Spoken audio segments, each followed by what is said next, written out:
Welcome to another episode of the CarryTrainer Higher Line podcast.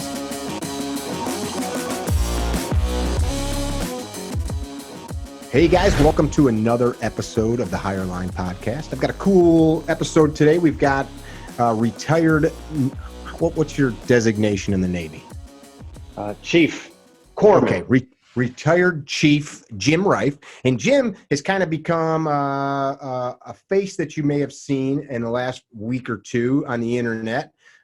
He was quietly protesting some of what's been going on in the world with this pandemic. And we're going to roll a little clip here. So, Drew, here's a good spot to plug that clip. And for those of you that are listening and not watching, what you're going to see, or what you would be seeing, is Jim in his naval uniform standing in the surf in North Carolina in the Atlantic Ocean, protesting the closure of the ocean. They closed the ocean. So let's talk about it. Give us the whole backstory. Well, I think it had been a week since they had, the first thing they did was they shut down the parking, the public parking, so that would discourage people from coming to the beach during the pandemic. Didn't you guys had some surfers that was also part of this beach story, right? Yeah. You're going to touch on that.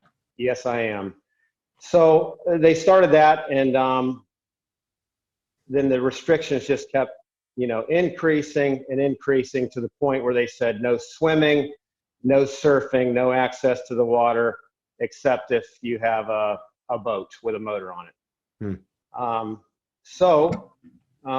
There had been some surfers the day before I went down there to protest. They went out and they got in the water and surfed, and they were arrested and they were taken and released.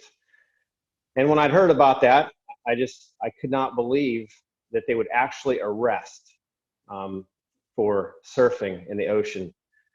So being a surfer myself. Let me derail your story for a minute. I want to make sure people understand who you are before you finish that story. So we'll pick back up with being a surfer. So you did how many years in the Navy? 20 years. 20 years. And what'd you do? What was your job? Mainly a hard hat diver. The first 6 years, I was a corpsman with the Marine Corps. I went to Corps School, then I went to 8404, which is Combat Corpsman School. And then I was stationed with 3rd Light Anti-Aircraft Missile Battalion out of Cherry Point, and just went around the world training with those guys. Like I said, I was just acting more as their corpsman, doing daily sit call type things, didn't see any combat action. Did my cold weather training with them. And so for the listeners, a corpsman, you're a medic. Yes. Correct. Okay. Yes, that's right. So then after that, I went to a deep sea dive school and became a diving medical technician, and basically turned wrenches underwater, Trident submarines, fast attack submarines. And then after that, I became a water survival instructor at Cherry Point, doing the dunker, they call it. They take anybody that's going to go air crew, aviation, and they put them in a dunker and plunge them into the swimming pool and turn them upside down. And it's our job to teach them how to escape from that. Oh, very cool. Hard hat. That means that's like the hard helmet with the face shield and all that. Your face is actual work, turning wrenches underwater, changing out sound heads, sound cables, doing ballast tank work, changing the actual prop of the submarine off and putting it back on. Wow, that's neat. Dangerous work. How deep have you been? Because I spent all my time in ship's husbandry facilities, 60 feet is where I spend most of my day. I see. But I've been a 265 for training purposes. But that was it. I spent most of my time 60 feet or shallower. Okay. Do you still dive? I do. I have a business on the side, and I clean the barnacles off boats or change props, put on zincs, just anything that I can do underwater. That's neat. So down where you're at there on the coast. That's right. So access to the water and your life has been in and around the water. And you also, your family sells sea salt, right? Yes, we do. Yep, I You, go out in the mornings on a paddleboard, to where the water is a lot clearer and there's not a lot of silt in it, and get 5-gallon buckets of nice clear salt water, bring it back and put it in stainless steel roasters and put it at 200 degrees until it reaches a certain salinity, and then I get beautiful snowflake crystals of ocean salt. do you literally balance the buckets on the paddleboard and then? I do. Yes, I do. Very cool. Yeah. Very cool. So you get some exercise out of the deal. It is. You keep in shape, carrying 2 5-gallon buckets of water all the way up the boardwalk to my long skateboard, and I put them on a skateboard and I skate them home. You're a hippie. You've got a skateboard and you're making sea salt. I see where this is going. Well, now listen, my skateboard can do 29 miles per hour. I have a little toggle switch. Okay, this is cool. That's different. That's cool. So the reason I wanted to make sure that the folks listening understood you're not just some dude that didn't like being told what to do. You live in and around the water. You earn your living in and around the water. So now we've got this COVID crisis. Today, as we're talking, is the 27th of April. This podcast will air later than today. So you guys listening, it's the 27th now. So back somewhere around like the 17th or so is when this took place, right? Yeah, I believe it was a Wednesday. Okay. So you see these surfers are arrested, and then take it back from there. So, I found out some surfers were arrested, not just cited or warned, but they were arrested. And now, granted, they did not come out of the water as soon as they were told. So the charge was resisting, I guess you would say, disobeying an order. But they did end up coming out, and when they came out, then they were arrested. Okay. So I went down the next morning, and we had really good surf, and that doesn't happen too often where I live. So I decided at 6:30 in the morning to surf for an hour, and I did. And there was no police officers coming to and fro on the beach. Normally after 8 o'clock, that's when they patrol the beach during this time. So I went ahead and did that, and then I came out. So you decided to go surfing when you knew that your city or state ordinance had already closed down the. Absolutely, yeah. Yeah. There was nobody on the beach. It was just me. So I went ahead and did that, and then I put up my surfboard, and I saw the police came out and were patrolling. So I decided just to see what the reaction would be, because as far as I knew, it said no surfing, no swimming. So I just went down and stood in the water in a pair of shorts with my ankles, just getting ankle deep. And they saw me. Lights and sirens came on. They raced over towards me, and with an intercom ordered me out of the water.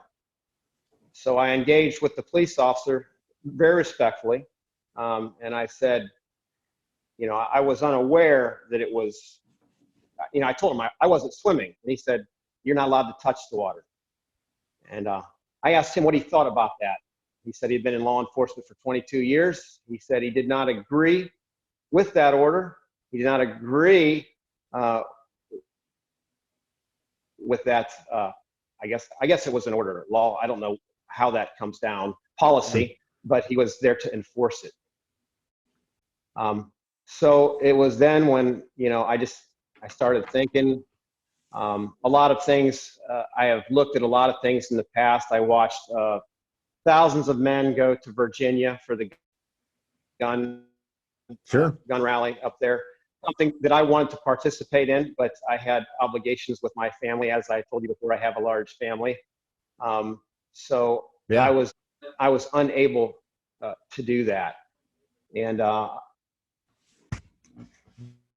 but I did follow it, and I tried to spread the word for that. I also, in the past, while I was active duty in the military, very closely followed the Bundy Ranch and the BLM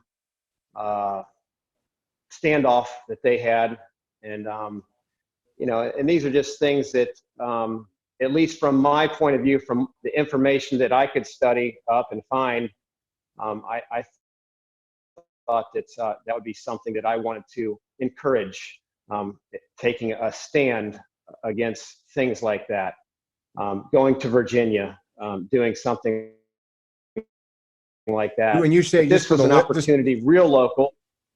Go ahead. Well, just, this was something real local that I could do. And now I didn't expect anything other than just the local government seeing this and doing something about it. So I had no intent of this blowing up on YouTube. But anyway, so I decided that that's something that I could do local, make a stand and see, and willing to be arrested. So you went home and told your wife, honey, I'm going to go stand in the ocean and probably get arrested. I did. It was a matter of prayer and discussion. And I'm a Christian. I don't take lightly rebelling against authority. I was about to ask you that. So how do you reconcile? I do believe Scripture talks about obeying those in authority over us and laws and rules. Well, in if I could talk about Jesus in his days, he was very unpopular among the Pharisees, among higher people in the law. And there's a passage in Luke chapter 13 where, he was out healing and teaching, and the Pharisees came and said, Herod, the king, has ordered you to not be here. You're not allowed to talk in this name. You're going to be arrested. And he said, you go tell that fox that I'll be here today, tomorrow, and the next day. And there's another passage of Scripture where he says, I'll be about my Father's business. Jesus Christ recognized lawful orders. He was not rebellious.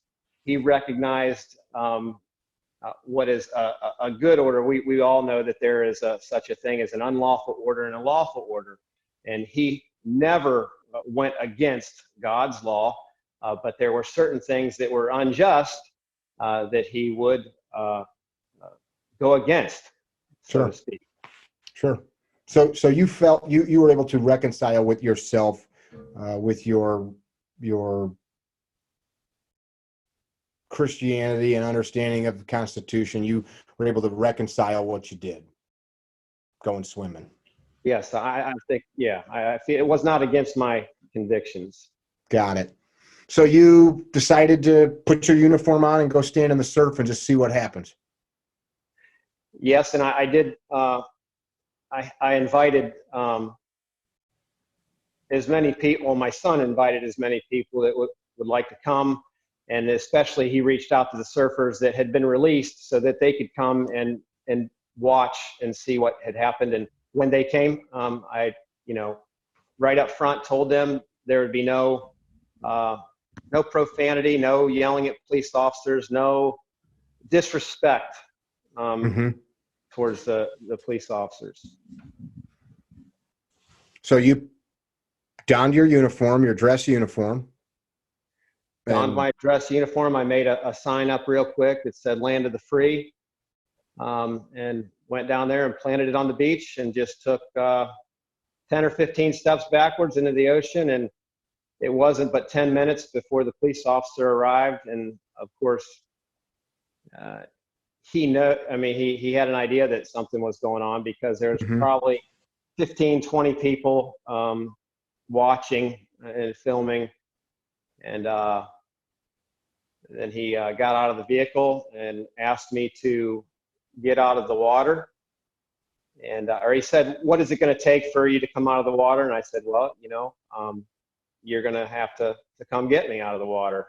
I'm not going to resist you, but I'm not coming out of the water. And he said that, well, you will be arrested if you don't come out of the water. And I said, I am willing to be arrested. And then he said, being a prior Marine, 4 years in the service, he said, listen, brother, we're brothers here. And I said, well, I would like to think so, but you took an oath to the Constitution to protect against all enemies, foreign and domestic.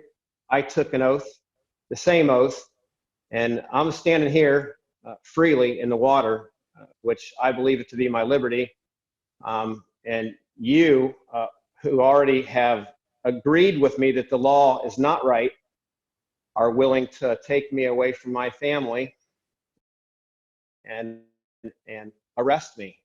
And he said he was willing to do that. So I proceeded to tell him, well, I really don't see where we're brothers then. And you were having a calm conversation. He wasn't hollering at you. You weren't hollering at him. No, very respectful. I think you'll be able to see it in the clip that I send you. And then from that point on, I didn't speak.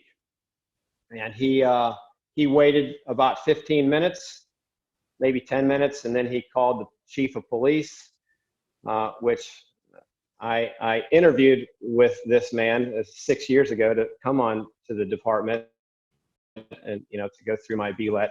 But after interviewing with him, I decided that I wouldn't be able to protect civil liberties at this particular police department the way that I felt, which was very important to me. I was about to say, so that sounds like when you did your interview, that was something that you talked about with the police chief? Absolutely, and, he said, that they have to enforce all rules, all laws, regardless whether he believed they interfered with civil liberties. And then, of course, I talked to him about the doctrine of lesser magistrates, where, you'll hear it from sheriffs, but you never really hear it much from chief police.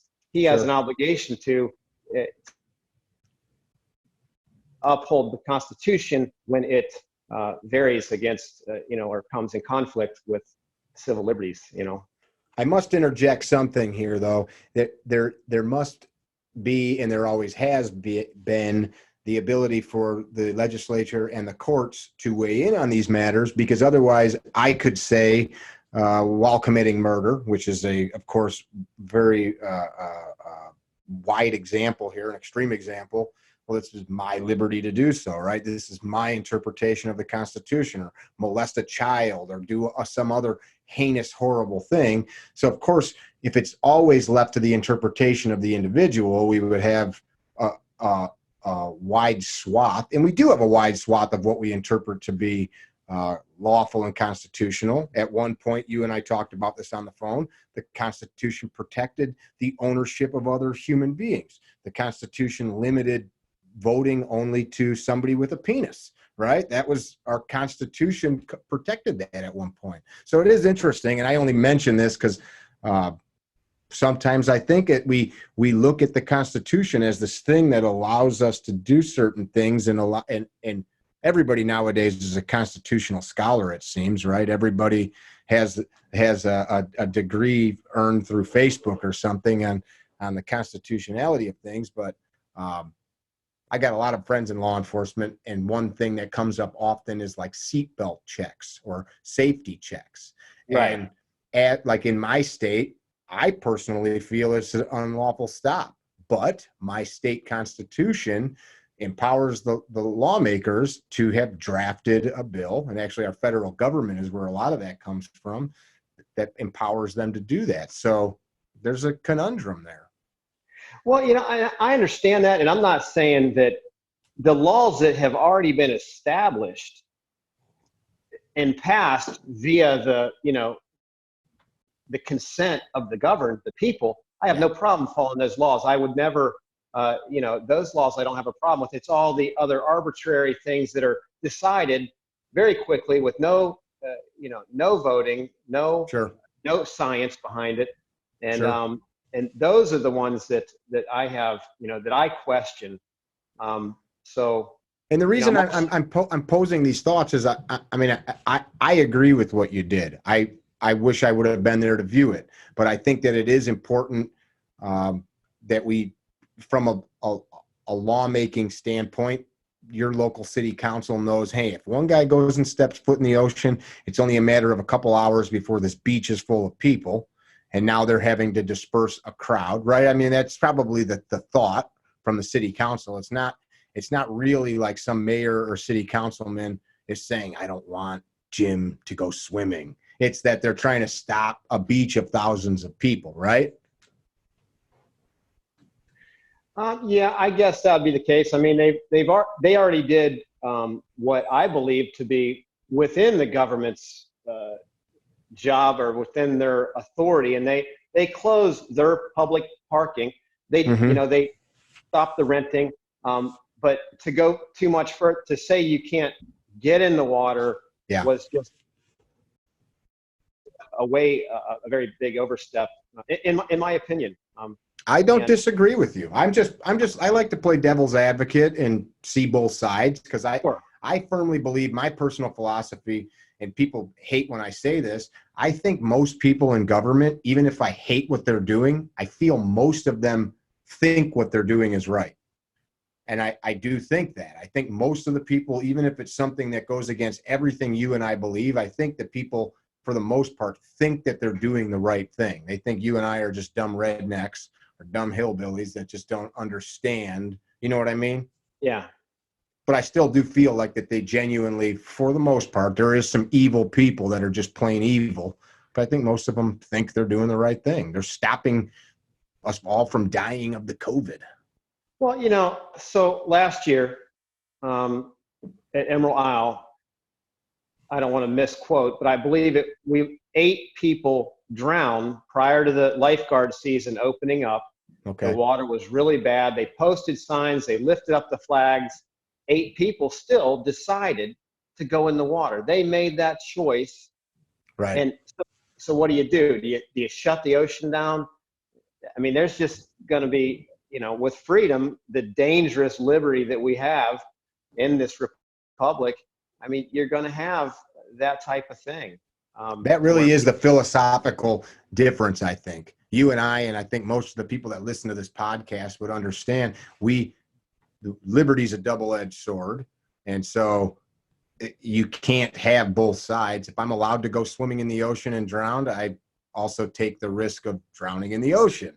right. There's, So, yeah, so getting back to I was in the water, the police came up to me, we talked, he called the police chief came, and he was standing at the top of the boardwalk, and he took one look at me in my uniform, and got on his phone, and I don't know who he called, whether it be the mayor or the town manager or both.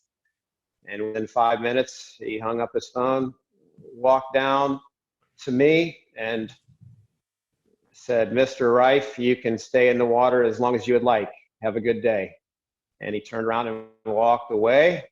And the officer was kind of in disbelief, along with the crowd that was with me. My wife was very relieved. I know I was very relieved. And the police officer turned around, got in his vehicle, drove away, and which was a very confusing time for him, I'm sure. And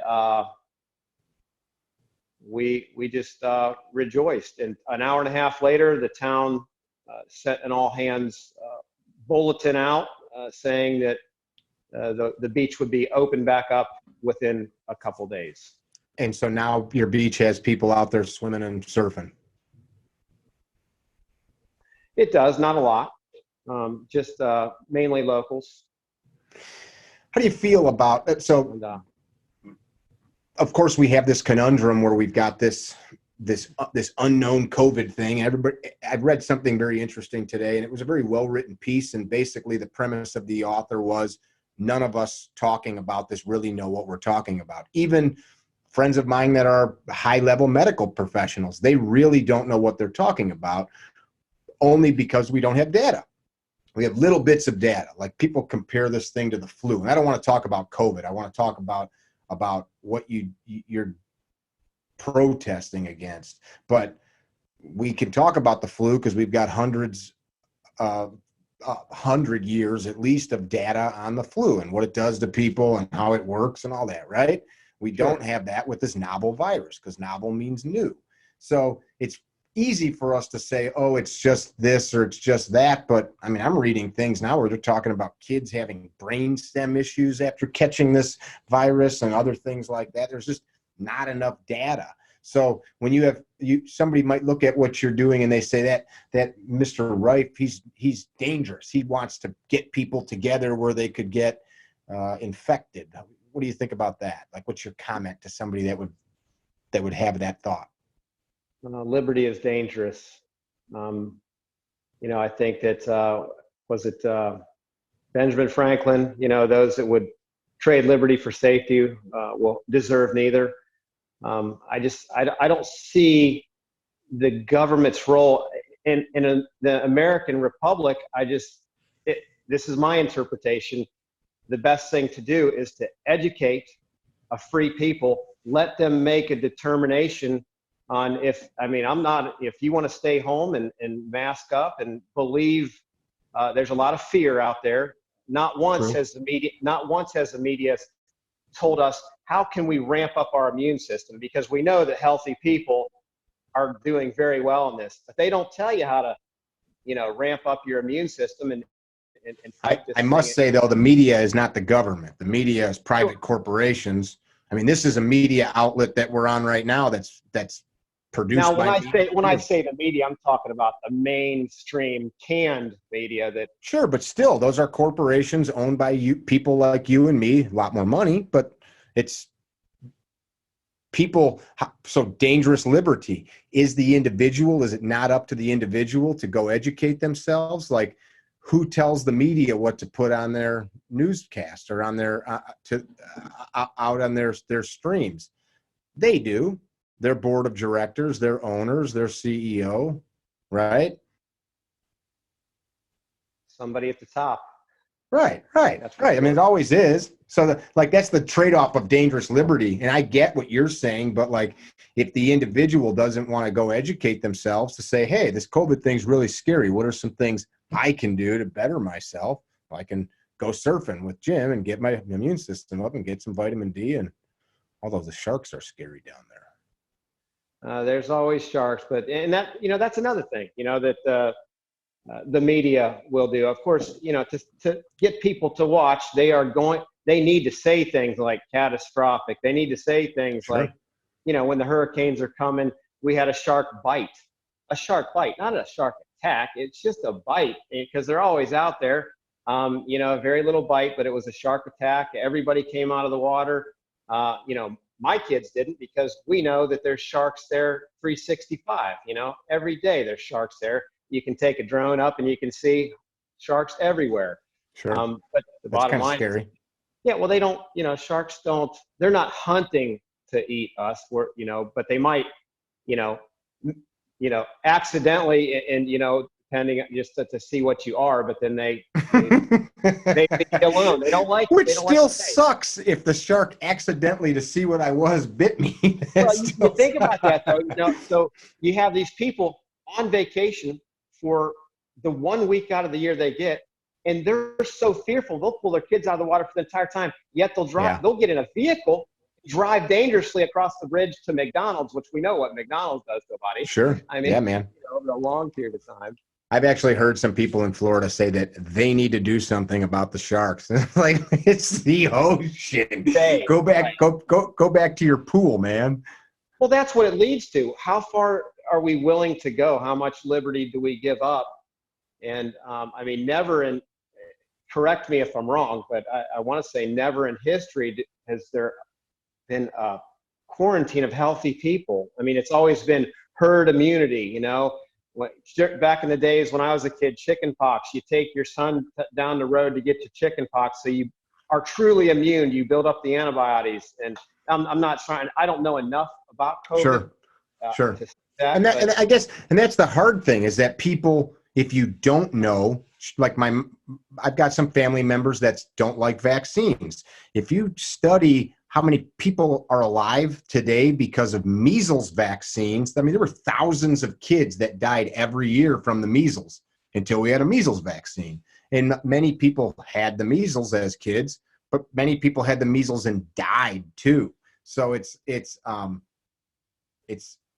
interesting discussion when we don't have that data. But I didn't want to talk about that so much as like the pushback. So I hear, like, I shared that picture which we'll put this picture up a few times through this podcast for you guys to see. I'll let Drew, our editor, do that at will. But I showed that picture to people, and it was different. And for you guys that are listening and not watching, the picture, all you see in the photo that I have is Jim, maybe 75 or 100 feet from the cameraman. Looks like you're at parade rest out in the surf, knee deep, and there's an officer off to what would be your left in the side of the frame, just standing. You see his back. And I've had different people say things like, and I'm going to let you comment on these. One, he's disrespecting his uniform. He shouldn't have done that in his uniform. I've heard people say, oh, he's encouraging people to go out and get sick and risk. He wants old people dead. That guy wants old people dead. Or why would he put that officer in danger or jeopardy? And so just, comment on some of those things. And then I want to weigh in on my thoughts. Okay. Well, there was a big discussion, or the reasoning behind them closing the water completely was the argument, that the last point that you had made about putting emergency workers at risk. My son happens to be an emergency worker on the island. So I definitely wasn't putting somebody at risk at where I was and what I was doing. But the bottom line is this: like it or not, emergency workers, when you become an emergency worker, you are taking on risks. I mean, whether it be regular flu, whether it be an officer going into a dangerous situation, which we know already, at least I know for a fact, that police officers, the Supreme Court came to a decision that said a police officer has no obligation to put their own self at risk in any situation.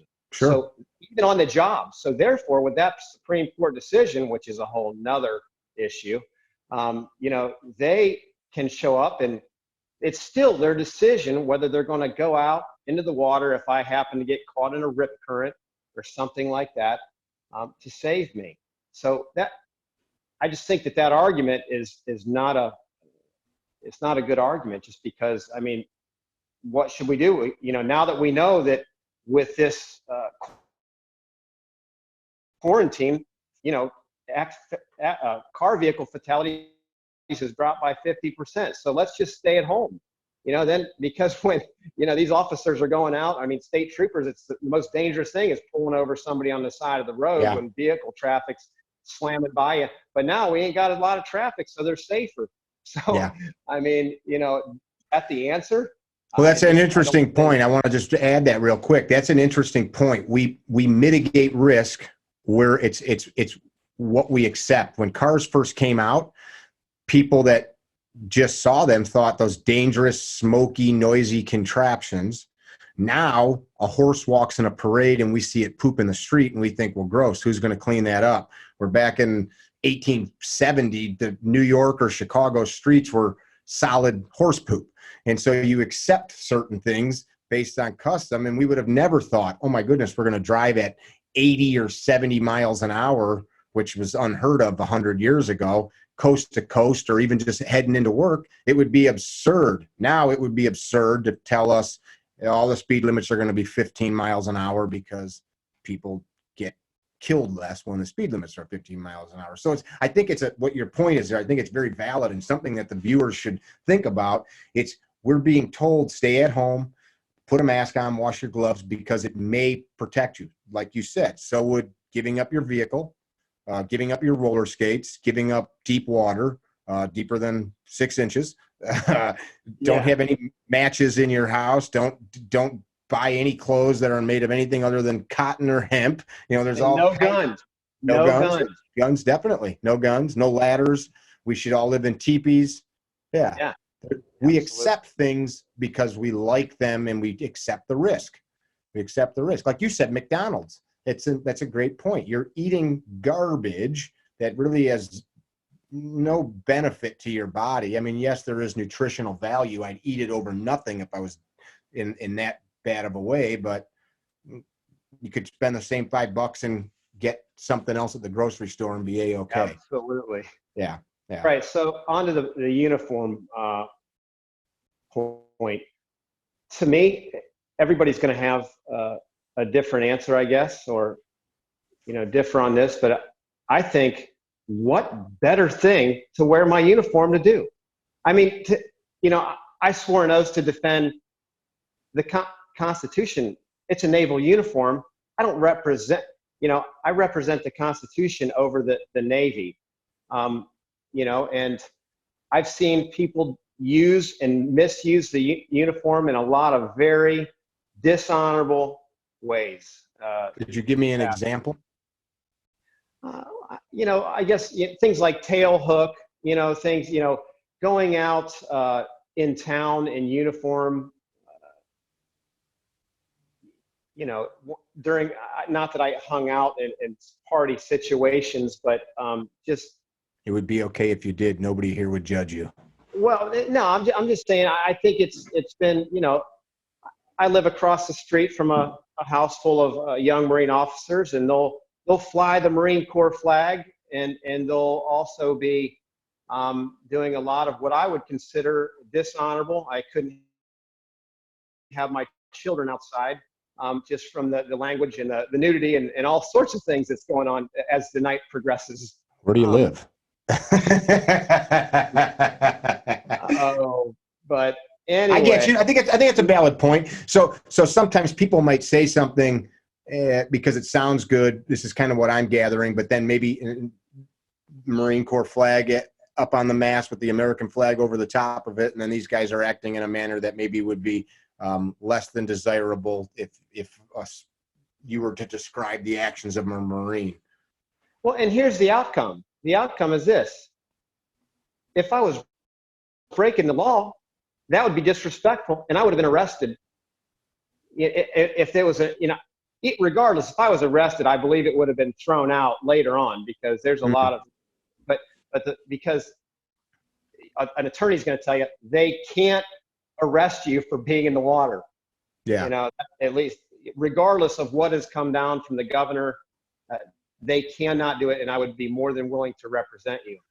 But the sad part that I find is that the day before, 3 local kids get arrested, but I stand in uniform, and because I'm in uniform, they don't arrest me. They lift the ordinance. They walk away. Yeah, so, nobody wants to see their city name on the news with a guy in uniform getting stuffed in the back of a squad car for the offense. If it said former naval chief arrested for robbing somebody, okay, not a big deal. But man arrested for standing in the surf, that's not something they want their city name drug in the news for, I would imagine. Well, for those listening, I have 5 Navy Achievement Medals, 2 Commendation Medals. I have served, and I have done the best of my ability, and I have a clean record. So if I would have thought I was breaking a legitimate law, I would not have done that. I would not have, I might have snuck out in the morning and done that surf, if I would have thought it was legitimate. But I knew from the very beginning that they were just, it was kind of an experiment. How far can we push the bounds of quarantine, or what we're going to say people can and can't do? And I just thought that was by far an overreach. If you were still in the service and you found out somebody that was under you, men reported to you, right? That's a question. Yeah. Okay. And you found out maybe one of them, there were guys that didn't do years and years like you did, that you knew for 4 or 5 years and they got out. If you saw in the paper little Johnny Smith did something like this in his uniform, how would you have thought about it? Can you compartmentalize that, or no? It's probably a hard thing to do. As far as somebody doing the same type of thing that I did? Yeah. I mean, would you think like, oh, I can't believe he did that in his uniform? No, I don't think so. There might have been a time through my years in the military, maybe my last half, in the last 5 especially, I started really studying the Constitution. You know, most of us, especially enlisted guys, they don't know the first thing about the Constitution. They're just raising their right hand and swearing to uphold and defend it. Yeah. You really do not learn the Constitution. And furthermore, even, you know, military officers, of course, they are in school, they have to go through constitutional courses, and they learn about the great decorated heroes such as Chesty Puller. But hey, you know, what they don't know about is this man called Smedley Butler. You know, Smedley Butler was a 2-time Medal of Honor winner, a Marine, a combat Marine, and he wrote a book that's called War is a Racket. You know, because immediately after retiring, he was recruited into politics, and from his own statement, his eyes were open to a lot of the things, corporate gain, you know, corporations tied to, you know, he wondered as a Marine in these little skirmishes that they were in, why the enemy had the same boot. Yeah. You know, the same belts. And so he had some questions, but they will not. That is rather interesting. Yeah. They will not teach you that part of course. And those that do know of them, they'll say, well, that's when he fell off the wagon. You know, he went a little insane, you know, after he got out. But I mean, I think it's a very good book to read. And back to, you know, I'm studying more and more, reading books like that, learning history from both sides. It's sort of like learning about Lincoln in the North and then coming down south and reading some of what the South has to say about Lincoln. It's two separate and total things. So I don't know. I have to meet in the middle. I don't know who to really, what account of history is more correct. The ones who won the war and they have the writing of history, or the ones that lost the war. Right. So as I progressed in the military, you know, I started to realize that, at least in my own personal opinion, that the enemies of the Constitution were not in Afghanistan, Iraq, North Korea, yet they were in Washington, D.C., because as far as I knew, the only people that were actually taking away liberty via the Patriot Act, I understand the intentions, but it's still taking away liberty. You know, that. Well, wait a second, though. I mean, killing Americans is most definitely the taking away of liberty, though. I mean, oh, I agree. Yeah, I agree. But most of the killings that have happened are not on our soil. You know, I mean, we have over 140 bases around the world, correct me if I'm wrong, I just don't think that was the thoughts of the, you know, have no entangling alliances. I 100% agree. I study the Constitution. I study U.S. history daily. For years, I've read something. I've studied the founders. It's very much a completely different intention, what we're doing now, than what our founders ever had envisioned or imagined, by far. But the argument is, well, we live in a different time. Yeah, but shall not be infringed is shall not be infringed. You know, I don't think that the time that we live in should change the fact that we were given, well, not given liberty by the government, but we were at least given a document that said, you know, that they recognized the God. One thing I would add to that, and this is Mickey's opinion, and I think this opinion is held by others, not that my opinion has a lot of bearing, but this is just what I've gleaned. I've visited many of the founders' graves, and I go visit with a solemn attitude. I'm not there taking pictures, you know, next to Ben Franklin's or whoever's it was grave. I sit there and I think about, man, this guy laying below the dirt here, this was quite a dude. But some of them were kind of not good people too. And everybody's got motives. But what I believe, these dudes sat down and they said the one thing that humans do need is liberty. So if Jim wants to go in the ocean, or Mickey wants to run a gun training business, or Bob wants to be a guitarist, or Cindy wants to be a model or whatever. That was really sexist. Maybe she wanted to be a CEO of a Fortune 500. She could do that. And so we created this republic that protected that, this sphere that we can live inside of, and we can chase whatever dream we want, right? This pursuit of happiness. But we have got to a point now where we feel that our government and our republic is responsible for what happiness looks like, and nothing that every writing that our founders had really was nothing more than to create an environment where it was rich soil where people that lived here had the opportunity to plant seeds and do things. It was never what it is now. And the interesting thing, though, I think John Adams talked about it, and I don't remember the exact quote, but basically he knew we here today will never really see what this is all about. And most of those guys, they lived in a time where they didn't get to fully reap the benefits of what all of this was. But he said in the future, it's going to be pretty cool. People are going to like really look back. And he said they're going to have celebrations of this day. This was when they signed the Declaration, I believe. They're going to have aerial displays, fireworks shows that we have, and they're going to remember what we did. And we do, but all they were doing was trying to create this environment, and we've turned it into this, I need all these things. I need Social Security, and I got to have health care, and I got to have even roads. And somebody told me the other day, it's all a racket. I can't choose my power company. Well, don't have electricity, man. Who said to be an American you got to have electric in your house? Of course, that's absurd. Absolutely. For people to say, but you don't have to have it. You could go outside and cut the power to your house, and you could have candles. You'll go buy candles. It makes sense to me. Yeah. It becomes a real philosophical and ideological viewpoint of like what it means. Now you start talking about what it means to be a human and what happiness is and what do you need to be happy.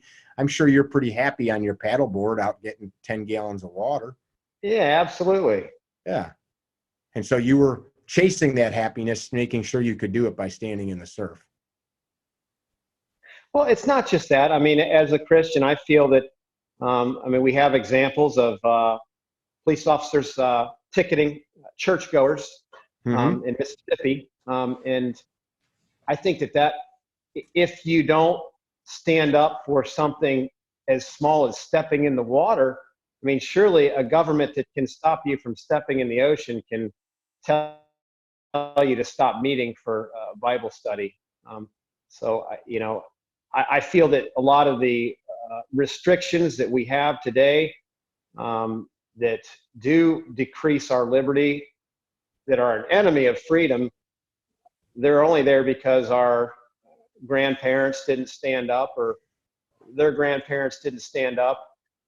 Because normally if people do stand up, regardless if it's just 10%, normally they know. It's like when they say guns, everybody stands up. They're still testing the waters to see how far they can restrict gun ownership.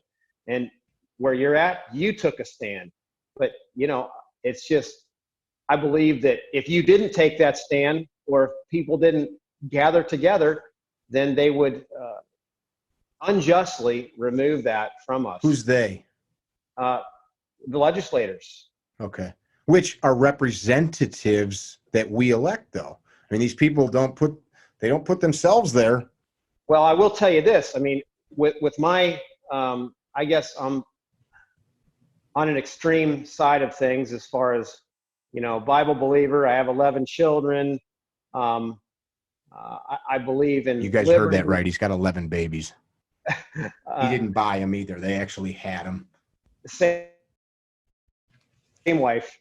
We actually live in North Carolina because of in North Carolina, we have a right to teach our children, without any government involvement, which I believe is a God-given right, so. Yeah, I agree with you on that.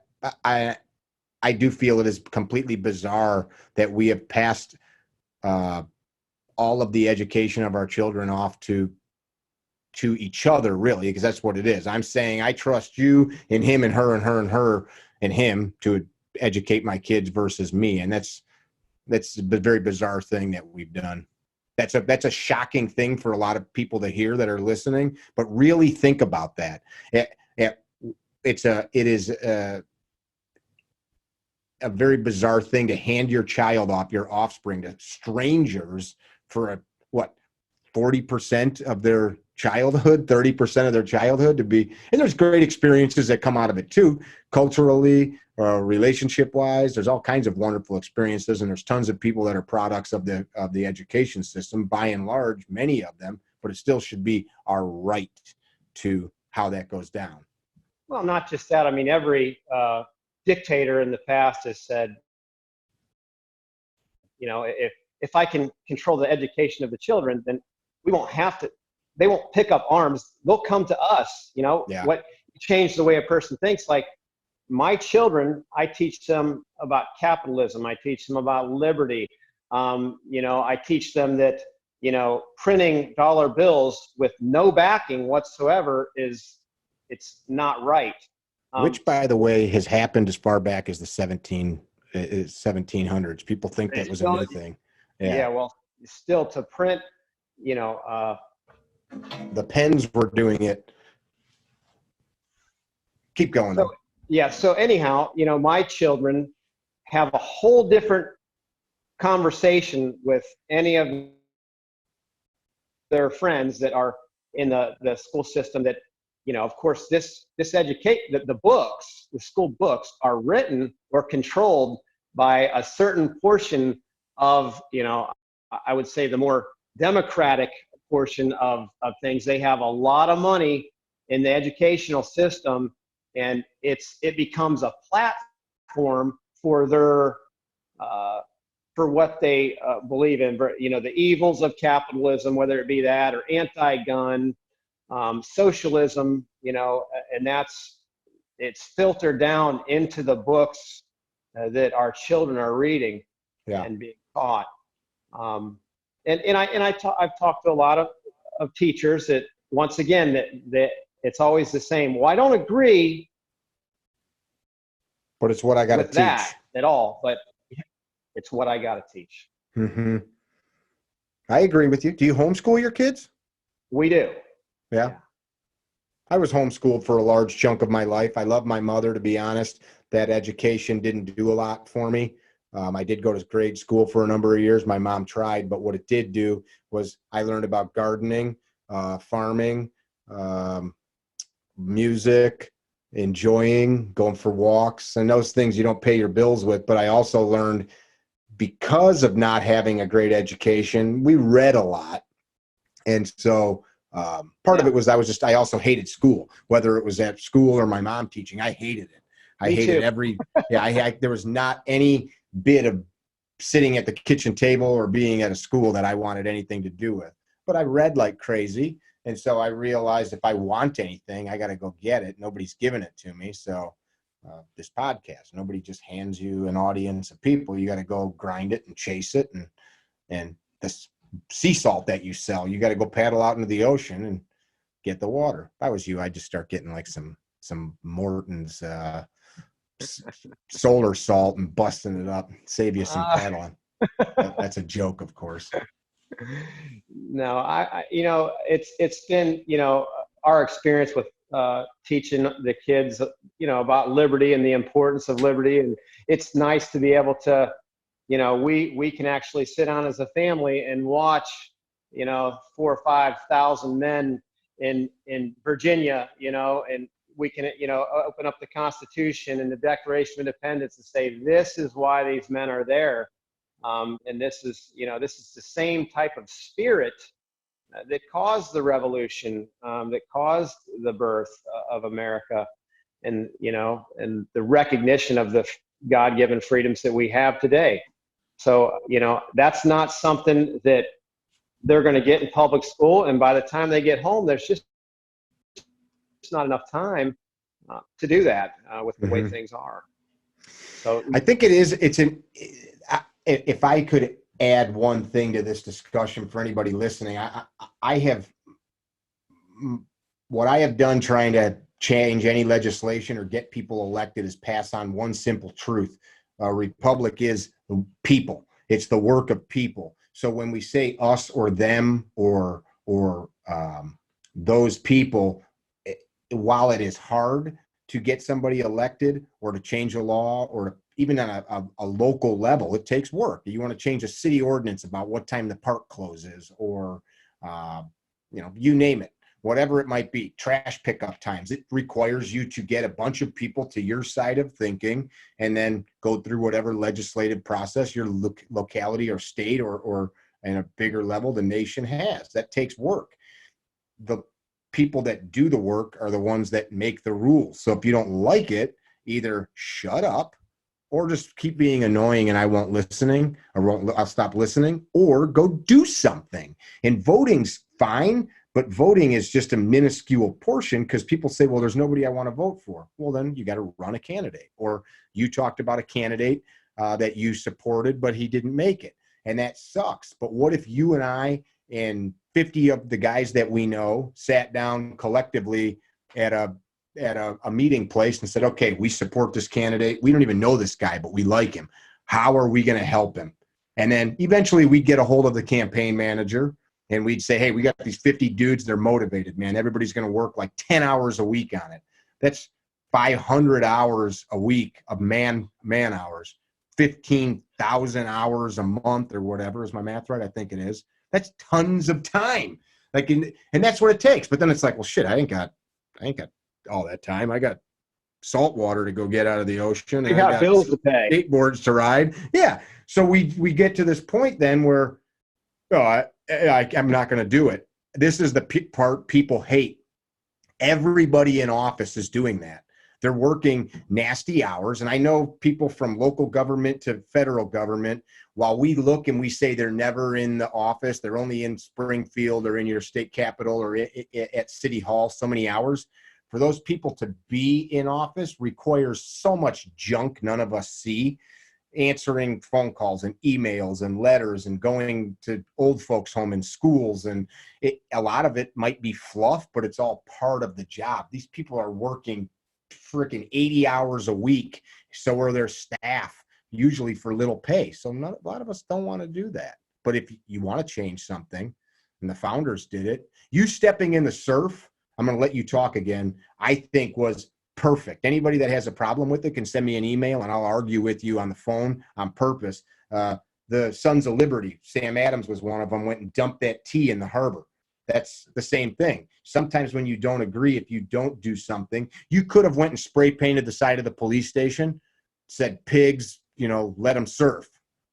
I'm being a smart ass on purpose. You could have went and stripped your clothes off naked because people would have filmed it and done something like some groups did in Madison, Wisconsin a few years ago during a 4th of July parade. A bunch of females stripped naked and did some shit like that because they knew eyes would get on them. But sure, there's kids at parades. You did something I think was honorable. And if you made the point perfect, if somebody doesn't do it, then who? If your grandpa, we've got 1968, we passed this law that nobody thought would have ever happened in the U.S. where all of our guns are background checked. I'm not totally against it, but in 1968, it became a law. And us that are our age, you're my age, we never knew a world without that. I wonder if we sat down with our grandpas and said, hey, what do you think of that? They probably said it would, I can't believe we let that happen. Right. That is true. And, I talked to I bounced it off my dad, of course, before I did it, because I don't want to completely, defame the family name. Well, if I'm missing something, if this is wrong and it's legally wrong and it's going to look more like rebellion than something somebody's doing for liberty, then I want to know ahead of time. I thought that I'd covered all my bases, and his answer was, one person can't do anything. It's not going to make a difference. And regardless if it was going to make a difference. Wait a minute, but you did make a difference. Well, I think so, and now he has changed his tune. But I need to talk to your dad. Well, like I said, my purpose was, I had no idea that it would spark what it has. My hope is just that it's not seen as an act of rebellion. I do believe it's an act of resistance. I think it's our duty to resist, and ultimately, I didn't completely end the previous conversation we were having, but I don't feel being my beliefs. I don't feel like I have representation in Congress. I've written my congressman. Mm-hmm. Believe that that I'm represented. I don't disagree with you. I get it, but that is how the system works. And I will say this, that the majority of people that I had voted for in the past, their platform very much agreed to my beliefs. Some things like pull the troops home, let's protect our borders, things such as this. And then those particular people get in and they're lost. It's gone, Which should tell you about what the masses think. Well, and that's my thing about the masses. The beauty of a republic is, we're not democracy rule. It's not the majority is going to take away my liberty. 51% say I shouldn't homeschool my kids. Tough. We live in a republic where I have the right to do such. It don't matter at 98%.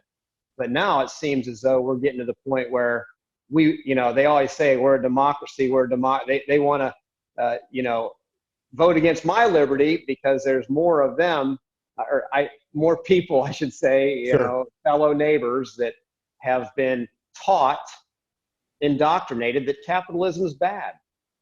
Liberty, I said something about liberty and safety on the website, a little app, Neighborhood Next Door.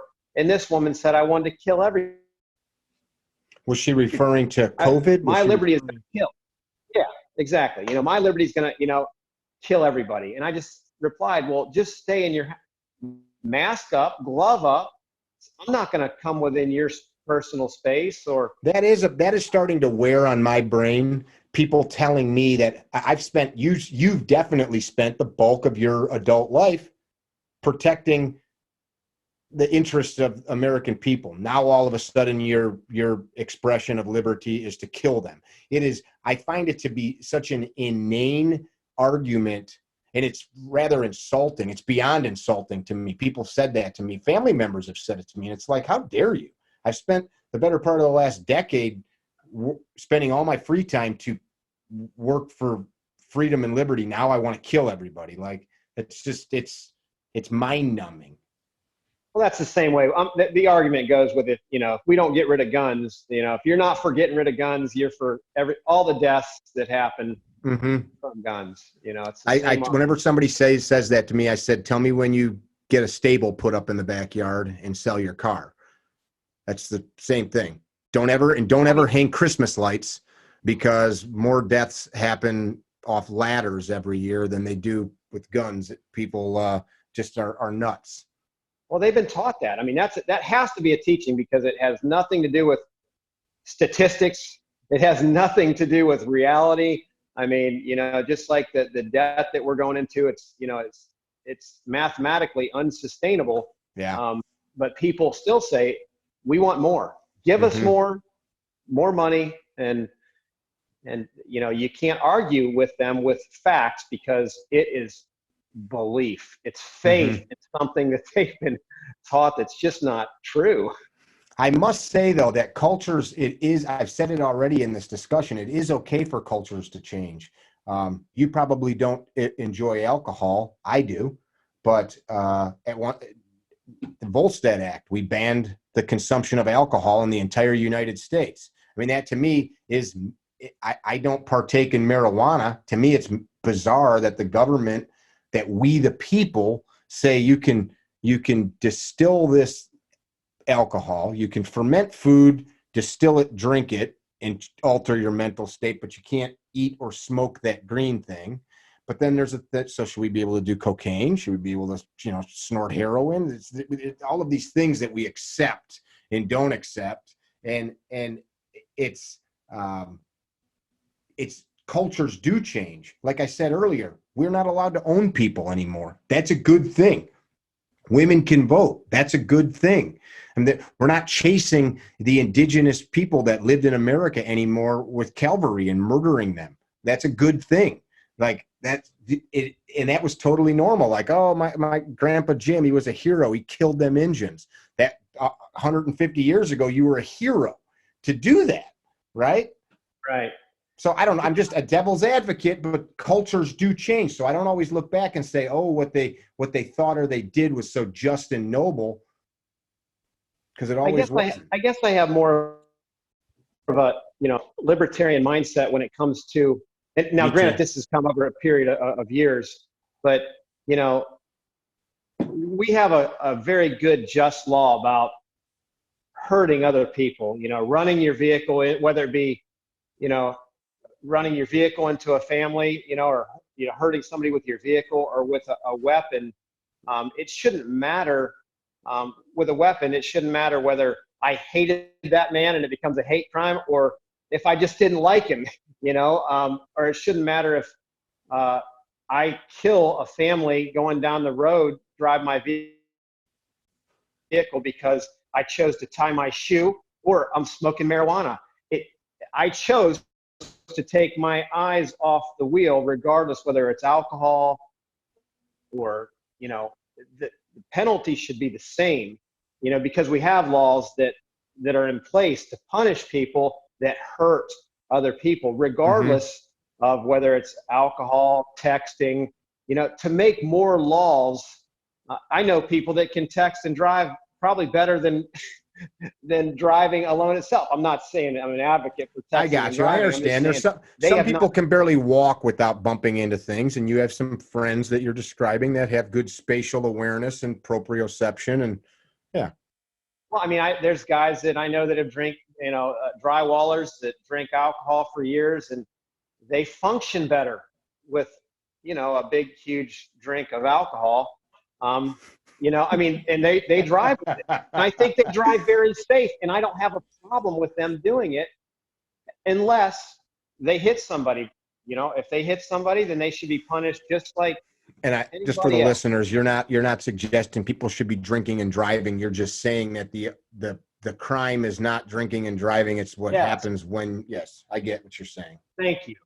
Because you can't. I mean, I just think it's preposterous to make laws against everything when we but of course the reason that's happening is because most people, this sounds mean, are stupid and they can't handle liberty. Like, we have speed limits because if we didn't, like, we got a new road by my house that's a beautiful road. I could drive 100 miles an hour on. The speed limit's 40. It's 40 because they know people are going to drive 50. If it said 50, people would be driving 70. Like, literally, the road makers, it's a 4-lane, beautiful concrete highway that goes from town to town just to get traffic moving, and the speed limit's 40. You think, why would this? It's just like a freeway. Well, because people are driving 55, 60. And that's the people. They can't handle liberty. No, they can't. But and the other thing that you have to take into effect, or into the thought process of the whole thing is, I just finished my bachelor's degree in criminal justice. Some of the things that I learned. Congratulations. Thank you. In criminal justice is the injustice of some of the system that we have. You're right. Take, for instance, the war on drugs. The war on drugs was lobbied not by the people, but by lobbyists of the private prison corporation. They spent millions of dollars. They were building a prison every 6 months, and they're filling the prison of people that committed crimes against no one. Yeah. They committed. There was not a victim. There is plenty of people that have the scourge of opioid overdoses in this country is horrible.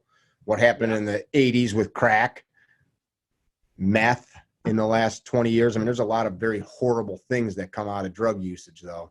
I agree, but kids will take a bag and put paint in it, glue, whatever the latest thing is. It's they're always going to find a way, and that's why personally I believe my experiment has been good so far with my older children. whether marijuana is legal or not. They have no interest in it. They know the side effects. Were they sniffing paint? Was that, Well, no, I'm just saying, we taught them, you know, very in-depth studies on what it does. Hey, maybe someday you'll need it medically. I don't know, but you know, if somebody's having epilepsy, I have no problem. I think it might be a good avenue to take. But my kids are, you know, if prostitution becomes legal, my daughter is not going to partake in that. My son will not partake in that, just because that's what we taught them. Now, I do think prostitution should be legal, though. I think if I wanted to say, hey, Jim, give me $50 and I'm going to do whatever you want. It's my body. It's your money. Yeah. Well, I think that there's a lot of dangers in prostitution that causes, you know, child trafficking, enslavement, you know. Which is a crime. But, you know, those are the things that actually a lot of the things that come because of, you know, like prohibition, a lot of these laws that were made against liberty had very bad unintended consequences. They did. Just like the laws that they've made for this COVID-19. I believe that we're going to see some very, very terrible consequences come out of what has happened. Like, give me one example. Just like the economy itself. I personally know a couple people on the island. They've shut down and they're not opening back up. Yeah. You know, and I will say that we've been on even with the wars and the 2008 downturn, if you look at the trends of the American economy since the Great Depression, it's still, you know, like we get downturns of the 80s. We had the big stock market crash, but you can't, forest burned down. There's a reason from time to time the earth resets itself. And I think we humans have been riding a little high on the hog for a while. Drought comes, famine comes. And I, you know, and when it comes from people's stupid choices individually, I think that, you know, I'm always there to lend a hand and help a person in need. But when it's forced upon you, you know, I looked, you know, just from my brief study of the Great Depression, it wasn't necessarily decisions made by the workers that caused the inflation or that ended up causing the depression. It was bad decisions by government, you know, and then the people suffered because of those bad. I mean, all throughout history, I'm not against government. I am for government, but it still is history that, you know, the greatest unnatural killer of mankind is government. I mean, yeah, for sure.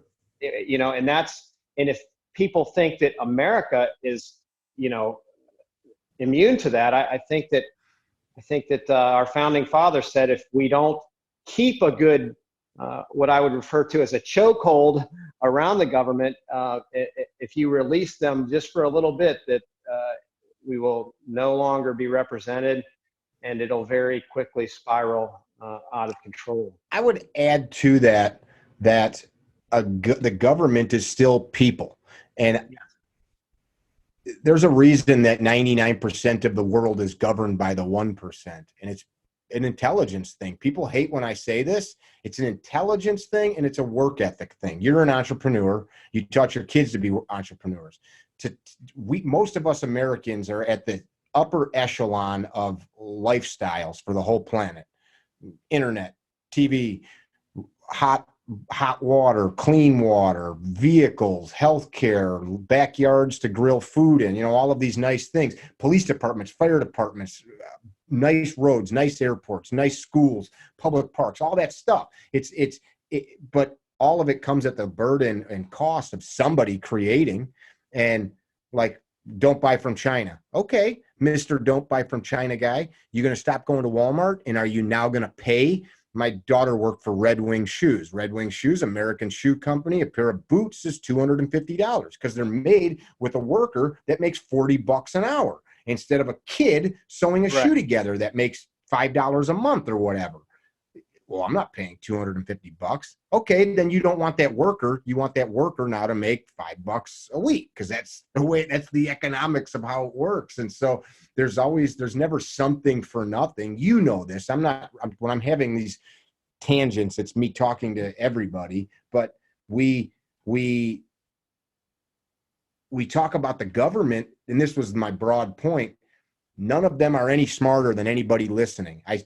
Every one of the 56 men that signed the Declaration, guys like Jefferson, hyper intelligent, Franklin, hyper intelligent, but they were no more intelligent than you or most of the people listening. They were no harder working than most of the people listening. They were not like, God didn't shine his hand on them and say, Benjamin Franklin, you're going to be so smart, and Jefferson, you're going to be so smart. Most of them, both of them had slave labor to build their lands.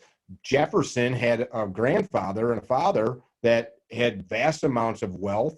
So these guys, while wonderful and smart, they're no smarter than us, and sometimes had a leg up in the world. I like to give both sides of this, but they capitalized on what they had. That's the point. They capitalized on it. So these government, I do. I agree. I agree with you. But I also agree that, because we've been kind of asleep for a little while.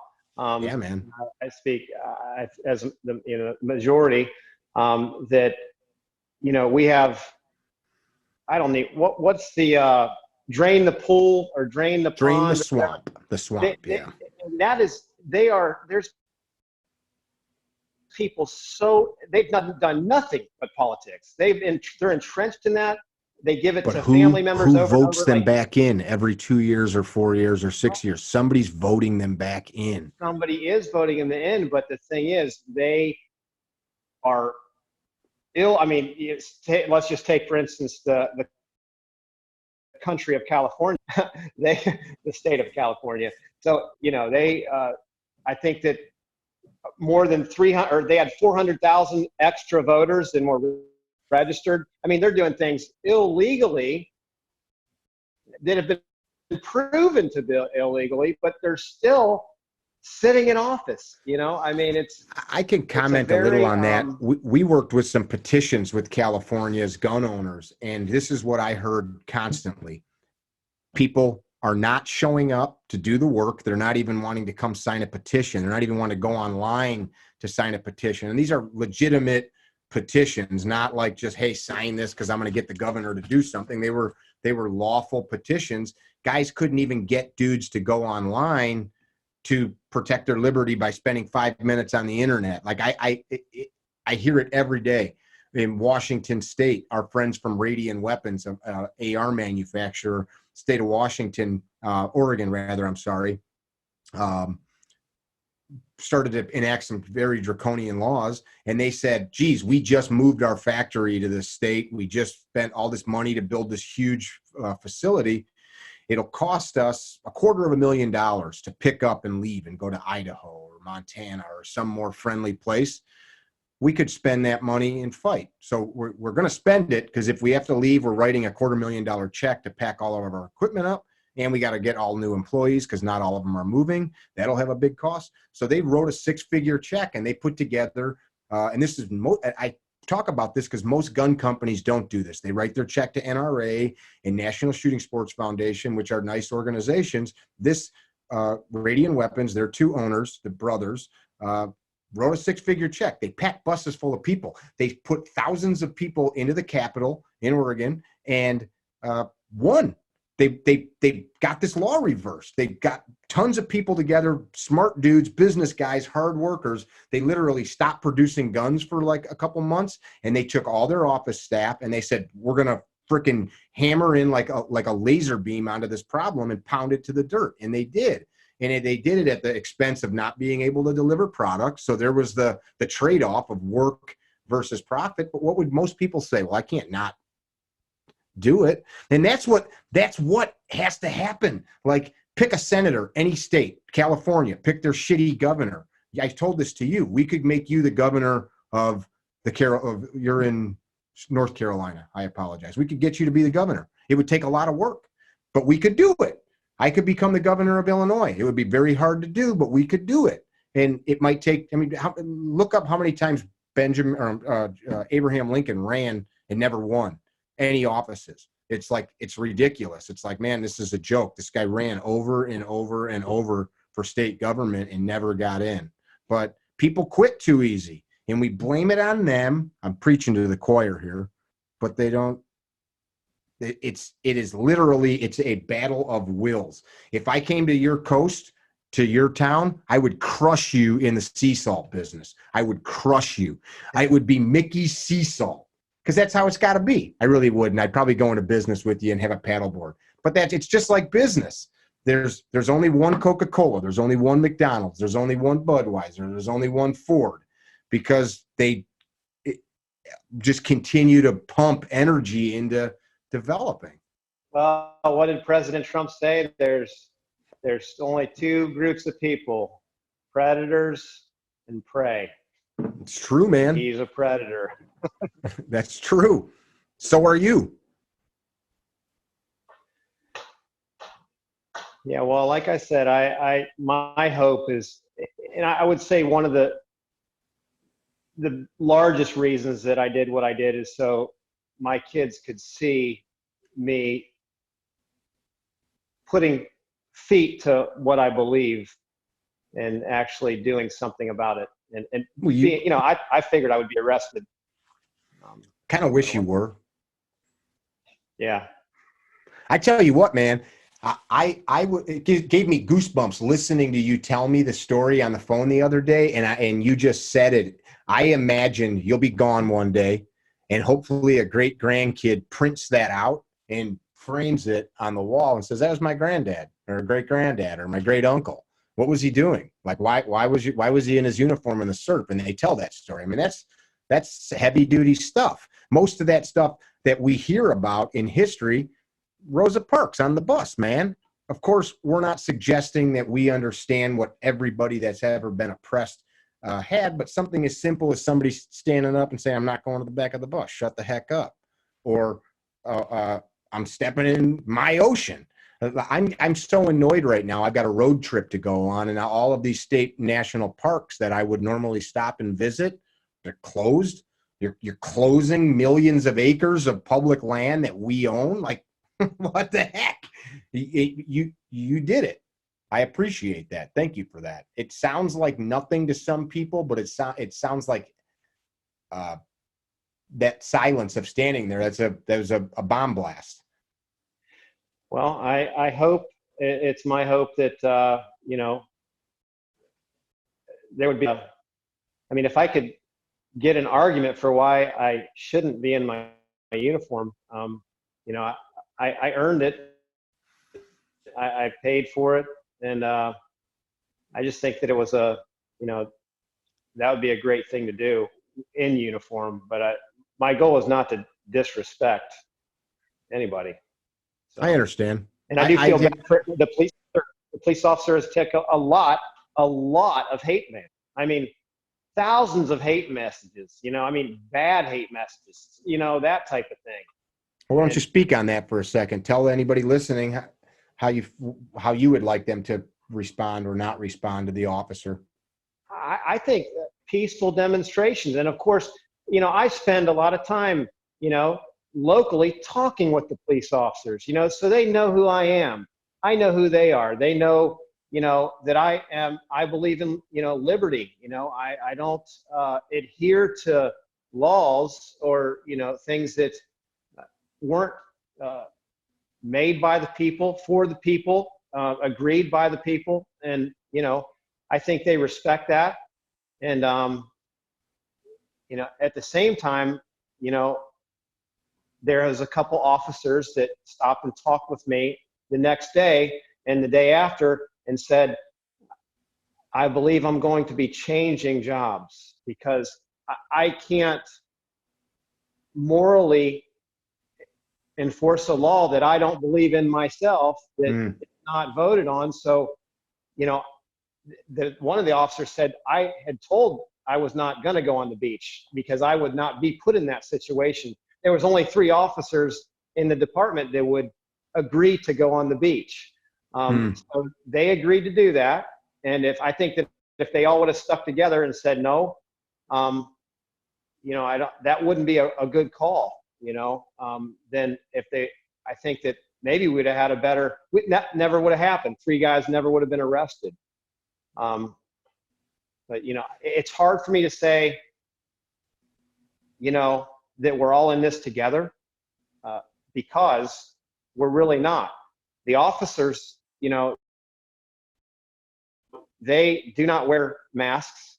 They do not wear gloves. They come very close to, they're not held under the same rules because, and I understand there's a brotherhood. My son's kind of like a stepbrother. He's a firefighter.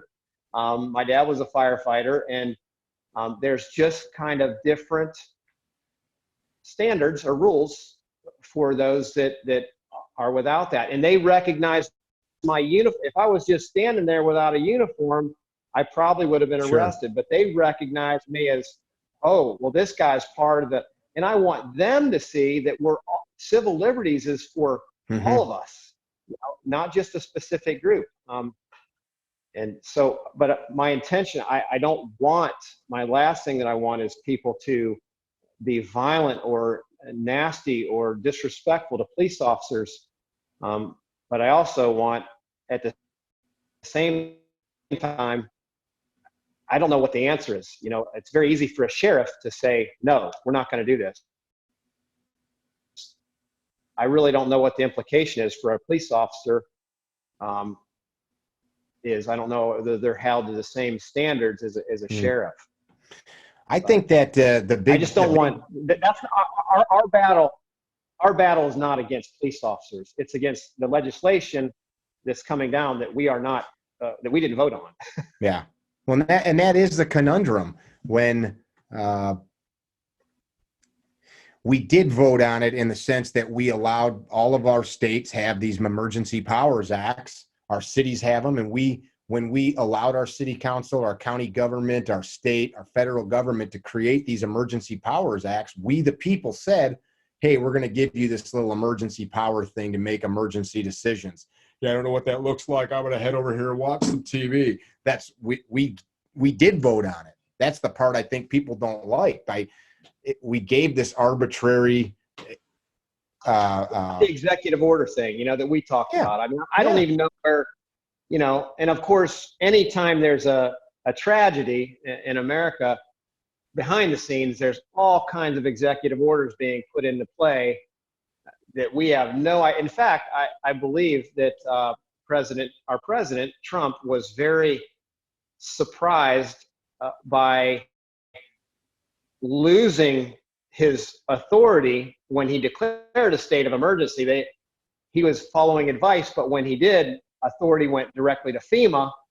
And, he lost a lot of authority because in an emergency situation, there's an executive order that basically transfers that authority to FEMA. And I don't believe that he knew that was going to go down like that. So we've covered a ton of ground, and I think I'm going to give you a chance to respond to this. This is always where my brain goes, man. I'm super simple. You got a boulder that needs moving, come up with a way to move it. You got a mountain that needs climbing, pick a path and start going. You've got whatever the load is. I have a fond memory. It was a horrible memory at the time. One of my uncles I worked with as a young man, I'm a 5th generation carpenter. I'm out in the woods building a house with him. It was in this dense old growth forest. He and I lopped down about an acre of these beautiful maple and oak trees, monsters. And he had a bulldozer come in and clear everything out. And we put up this house that he still lives in today, 30 years later. And foundations in, walls are up, and we're building. And one day I'm like, all right, what am I doing? And it was a rainy, wet day in the forest, and it was hot. And he hands me a shovel and a post hole digger, and he had 2 holes marked out.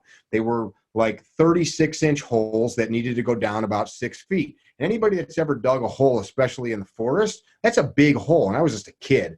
And I remember half a day he comes out there and looks, and I've got, I don't know, down to my waist, and it's kind of a bowl, and he's angry. Like, what the heck have you been doing all day? And he rips the shovel out of my hand and he starts cutting. And I had boy hands and boy muscles, and he had man hands and man muscles. And he's cutting through roots, and I'm out there with an axe. It was horrible. I had to dig 2 of these. And so he dug like 10% of what I had dug in like a minute, and it taken me hours.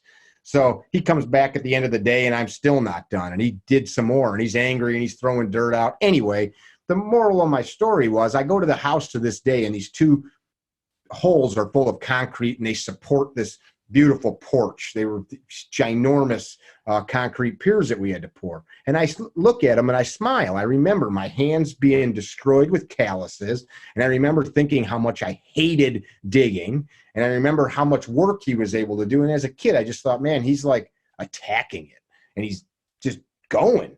And I was being a puss. I was like, just puss hands, just being a little bitch, not wanting to do the work.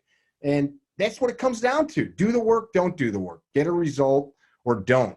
And it sounds so simplistic, and we describe how big the problem is and how many problems there are, when we should be describing which problem do we want to attack and how are we going to attack it. That's what I got. What say you? It seems like the problems are so vast and overwhelming because of, I just kind of, for lack of better terms, woke up in the past 3 to 4 years, to liberty that we've lost. And really, quite frankly, from what I have studied, it's just like I said, the prison corporation lobbied, and then now we have a whole huge group of nonviolent offenders that are in prison making Walmart clothes, or at least for a while they were. And, now they're put back out into the population because the laws are changing back around. And then we have, felons with no jobs, not saying they can't get a job. But it does make it harder. And, that's just one of the things. I agree with what you're saying, but it's just so overwhelming. Where do you start first? I plan on, because of my situation, I have 11 children. I'm going to put as much into those 11 children so that I can have 11 productive, smart, liberty-minded, Christian children become adults and multiply their lives as well, I hope. That's really where I'm focused on right now, because the rest is just so overwhelming to me. I agree. It is overwhelming. I mean, we can't, that's why people hate special interest groups. Well, you have to have special interest groups. I can't worry about what's going on with the Corn Growers of America Association. I don't know anything about it. I can't worry about what's going on with the nurses union, or, you name it. There's so many, it's what happens when you get billions of people in the world. You get a lot of problems. That is true. You're right about that. Pick one and fix it, or change it. Or this is why people end up in Alaska, just living Right. off in the bush. It gets to be too much. Yeah, that's true. If And I thought about that too. Did you? Yeah, I'm not that way. I mean, I could live in the bush, but I'd rather fix problems. If the people listening never meet you in person, never cross your path, never hear from you again, what would you leave them with? Well, of course, salvation is through Jesus Christ. I always have to put that in there. I think it's changed my life. But just, I don't know. I think liberty is, I think that it's more important to be at an individual level versus. Your audio clipped off for some reason. I hear you, but you're really faint. Well, maybe it's because I have 5% left on my battery. All right. Perfect timing. So we've got the portion about salvation. Now what's the other part? Speak a little louder for a minute. Into things for yourself. Study both sides of history. If you're a military person, study the Constitution. That's what you're sworn to uphold. And I think that you might start having different ideas. ideas that don't fit what you've been taught. And I think it's a good idea to, study outside the box, not just everything that you've been told to study and how to study, but I think YouTube is a great platform to look at all kinds of different sides of things. Yeah, man. And respect people's opinion, but, ultimately you got to have some of your own convictions and just live by them. I dig it. I appreciate you taking the time to share with us. I appreciate your service in the Navy. I appreciate your putting that uniform on and stepping in the water. I know some of you guys listening maybe don't agree for whatever your various viewpoints are. Remember, only 56 people signed the Declaration of Independence, not out of the hundreds of thousands that lived in the colony. 56 of them sat down and did it. So usually there is just a few people that protect our liberty. There usually is just a few people that do the thing that goes against the current, that goes against the grain, that goes against what the rest of us or the rest of society thinks is normal. And so in that, respect this guy. Share this podcast. Send it out to people that you think maybe need a little bit of a shake up or a wake up.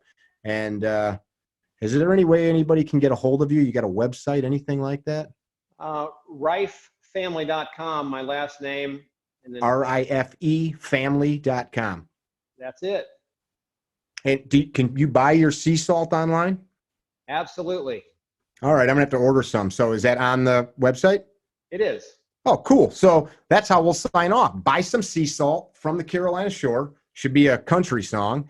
And yeah, do that. Rifefamily.com. I appreciate your time, guys. This podcast was brought to you today by none other than Gunfighter Gun Oil, made in America, synthetic lubricant.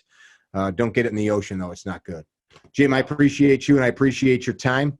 The rest of you guys be well. Thank you. Thank you, sir.